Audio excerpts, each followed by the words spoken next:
advertising, and now there's going to be more video. So I'd love to hear what Mal has to say.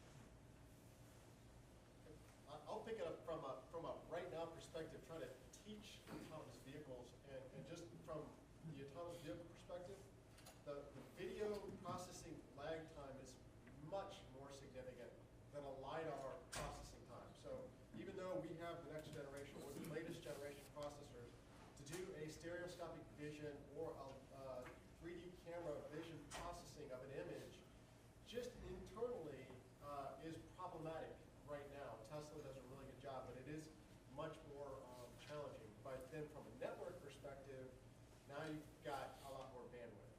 So yeah, there will be more bandwidth, but I think that the car will really be the ultimate edge computing device, and a lot of the information will actually boil down that's communicating into simple text data messages that are exchanged. And that'll actually, video isn't going to stream necessarily up to the cloud. That'll be handled locally. There might be more demand because people will be watching videos on their phones or screens through the, while they're not driving. That certainly is probably where more demand will be pulled from the network than actually I think from the car. Because the beauty in IoT and some of this is that edge processing. When you get it to the data on the edge, I think the demands on the network will actually start to go down.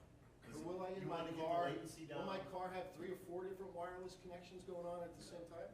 One, and that's the key. It's, the networks are going to have to provide a quality of service.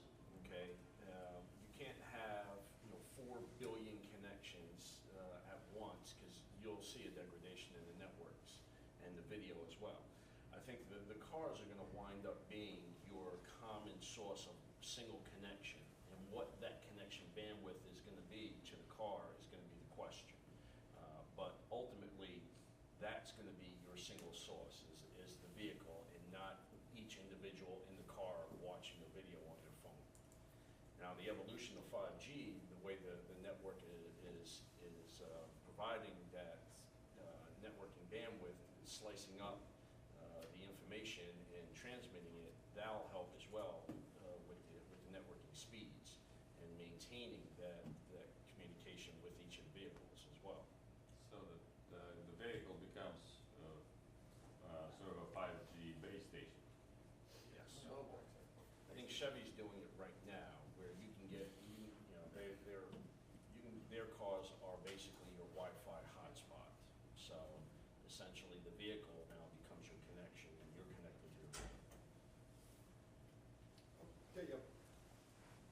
When you showed the different levels, Wi-Fi, cellular, what do you guys see as far as the potential of the low power, like a LoRa network in smart cities? Do you see that as a viable option that they're using for device connectivity?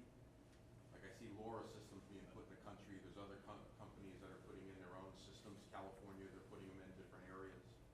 Yeah, absolutely. Because there are things that aren't easily connected to battery source or location, and you just want to get real simple data. In fact, I've got one sitting here in my pocket from another vendor, which actually it's a French company, and there's no connectivity here in Orlando. But there is Ingenue connectivity. Yes. Blanketed the entire city. So we had a little bet last night whether it be Sigfox would have connectivity. They don't. Should have had an Ingenue device.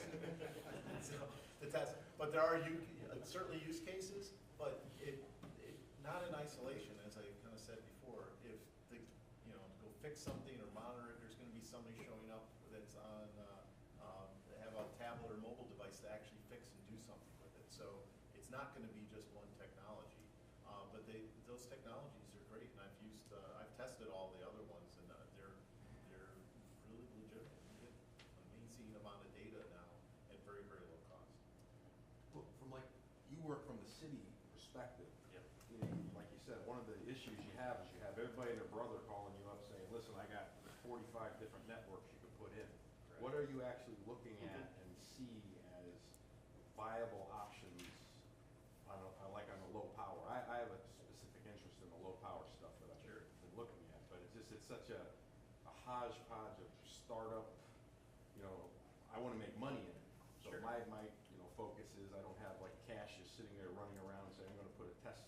Is the city open to test? Like if I was to come in and say I wanted to put a LoRa system in as a test bed in the city of Orlando, is that something they would look at? Is that something, are you looking at LoRa devices, the Sigfox, same thing? Sure.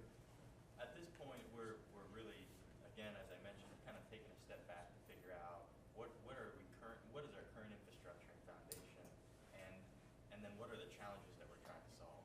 I think we are open to tests. We have that creative village infill development that's coming downtown, a 68-acre parcel. The goal of that is to essentially be a test bed for these various types of technologies that can be continually renewing, and we could bring in those applications that potentially can solve a problem. At this point in time, though, it's really back to what are those issues that we're trying to solve that are really going to make Orlando that place that people feel is a more connected environment, that is a livable community, and at the end of the day, it's going to be some place where I want to raise a family and be here for. That's what we're going to attract and continue the kind of the economic engine behind the city. Test bedding is something that we're certainly interested in doing, and so for certain low applications like that, I think we'd be open to looking at it. Have you ever thought, like I know GE started doing where they came out with those, I'm getting- and like the city would say, this is our problem, propose solutions for this problem. Let's take this one offline.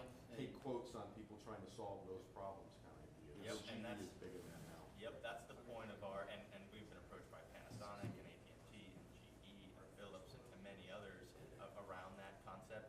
The point of the readiness challenge that we're going to be doing, or workshop in June, will be to really start to identify what are those challenges and then go after, a bid process where we can identify who can help us from a complexity management perspective, bring all of these technology providers together, because procurement is a challenge. And if we could procure to one provider who can help us solve these problems, I think that's the end game that we're looking at. Quick question, yeah. Thank you. So I love the solar powered trash cans. That's pretty cool. But how are they connected back to your network? Is it by Wi-Fi, some other cellular technology? I believe it's a Wi-Fi technology. I'm actually. Cellular. Is it cellular? Yeah. Oh, that's right. Cellular. It is cellular? It is Yeah, cellular. but it could easily be low power wide area cellular. Or It communicates a couple times a day. My follow-up question for Chris is, does the city of Orlando even thinking about putting in a public Wi-Fi system that you could use to connect all these devices versus a LoRa, which is, you could use in conjunction with that as well? We're looking at public Wi-Fi spots in certain locations, one being a couple of our key venues, which happen to have connectivity challenges in big events. And so we're testing out, we actually just, I think, worked with Cisco to enable something at Camping World Stadium, and are testing that out, hopefully looking to deploy in major public venues, public parks within our downtown, like our Lake Eola Park, and then eventually, hopefully, in the core of the downtown where we'll have free Wi-Fi access. Thank you. Yeah. And they are concerned about security. I offered to donate a Wi-Fi system to one of the community centers when I was there for a STEM event, and everybody got real excited and went up the chain, and Rosa killed me for security. Back to the Yeah. security and She the wouldn't privacy accept the free concerns. Wi-Fi system. So that said, what a tremendous panel. Please, everybody. Thank you all. And we're going to make a quick transition. Dan, Andy, you know who you are at 11. Tom, Ryan, I saw Ryan. I hope you saw your slide. Well, you got points before Ryan. For your slides. And John Dolmetsch, Mr. Big, as I call him.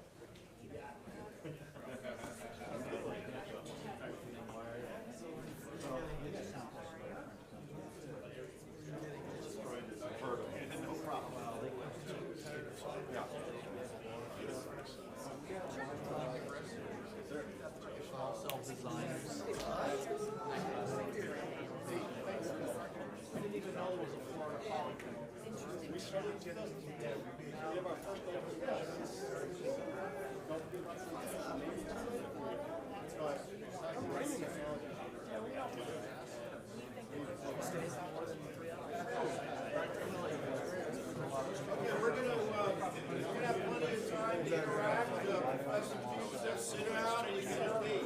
I'll give you my, I'm sitting over here. I didn't give you a card last night. No, I'm right over here. sure. And you, the two guys on the third. I know, you're all grown up.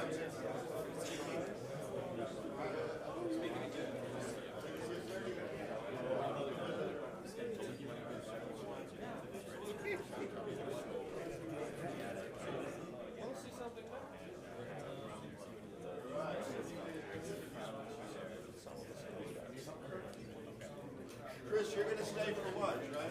Because you're the rock star that everyone wants to talk to, buddy. All right, everybody, we're gonna reconvene. Please take your seats. Thank you. I'll maybe take my ruler out. I saw Jim Thomas. Jim, are you here? Oh, right here. Jim Thomas has joined us. Jim leads the economic development efforts here. But quick, fast, introduce yourself and talk to what's going on in Orlando. It's a good transition. All right. I just wanted to say a quick hello. I'm Jim Thomas from the Orlando Regional Chamber of Commerce. We've just, we're part of the partnership, the Central Florida Partnership and the Orlando Economic Development Commission have just come together really in this 7-county footprint. And it's just so exciting to see what is going on in Central Florida. As somebody who's originally from Los Angeles, you know, I think a lot of us could have discounted Florida years back, and it's just amazing as I travel around now to different cities and to come back home to Central Florida here to realize that we're the most popular place on the planet, but really leading innovation in so many different areas. Was out at NASA this past week, seeing what's happening out there, seeing what's happening in simulation, seeing what's happening in gaming, health innovation. It's just amazing. So I appreciate all of the work that you guys are collectively doing, and you're certainly more than welcome to come and visit Orlando, but feel free to set up shop here as well. So just great to be with you guys today. Yes, the happiest place on earth, unless you're on I-4 at 8:30. But you know, those are the issues we're tackling. Again, Dents is very much interested in helping to foster the tech community and what's happening here. There's a lot of secrets, a lot of things you don't know about what's going on. UCF's got the research campus where so much military work's being done, Polytech and the work they're doing. So this corridor between Orlando and Tampa, if you think about New York to Philly, zero taxes, state taxes here, and just a great quality of life. So that said, we have a pretty cool panel following up on the smart city topic. I'm going to ask each gentleman to introduce himself, starting with Mr. Big, John. Yeah, my name is John Dolmich. I'm the president of Big Wireless. Yeah. I'm Dan Rebior. I'm with Tavistock Group, the developer of Lake Nelson. My name's Andy Kissenberth, responsible for sales and marketing for Summit Broadband in partnership with Dave's Communications and Tavistock. My name is Tom Greger. I'm the president and general manager at Ingenu, responsible for the build out of our network here. We've dubbed the machine network, and that's using low power wide area technology. Ryan Lopez with Verizon, right here in Central Florida, and I'm over our smart city strategy for Florida, for Verizon. Great. And you know, I mentioned earlier that in fact you guys call it smart communities, right? Is it? Correct. Marketing decided that we were going to switch to communities. We felt that word better represented what our goal and our mission is for that. At the Wireless Infrastructure Association, they have a group that's studying the smart cities, and they actually changed it to smart communities. It seems to be a growing thought that we're trying to not only address sort of city services, but the citizen engagement in the community, and then in our case, the hospitality. So I think it's an interesting distinction. But you know, this is what we're driving at, right? Network anywhere. Sit on the ledge, whatever. Don't jump, kid. Turn off the news.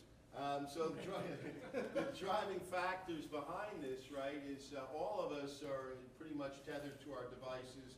Mobility, video, huge applications, social media. I myself, at my ripe old age, tweeted out about 6 pictures of the presenters to promote dense networks, right, but I'm getting to that, and tomorrow there'll be more video. And then the pieces where we're really taking this and it's becoming really dynamic, the big data analytics, and then that IoT, billions and billions of devices connected.